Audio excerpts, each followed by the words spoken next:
James Murdoch is back in the hot seat this morning. The British Parliament is still investigating his role in the phone hacking scandal at the now defunct News of the World tabloid. CNN's Max Foster has been following all the testimony from London. All right, so what's the latest, Max?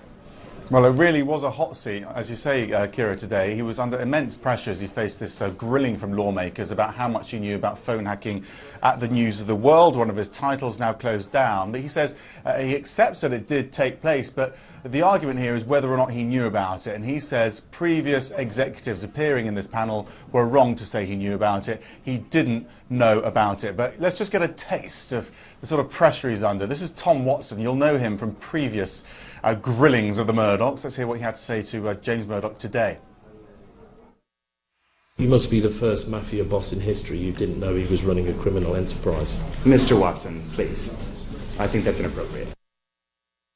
And many people do agree. Perhaps Tom Watson pushed it a bit too far on that. But Tom Watson, interestingly, we heard this week, was spied on by the News of the World. Surveillance on him, along with Prince William and Angelina Jolie. So he's got a personal involvement here as well. But a very tough appearance for James Murdoch.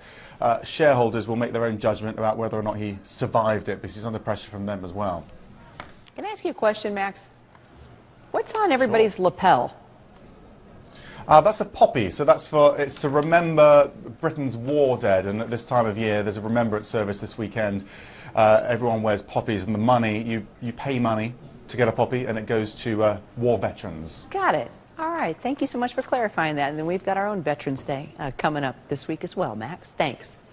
Well, U.S. troops killed in combat, their homecoming somber and respectful, but what happened afterwards is stirring new shock and outrage. Coming up, a veteran's shared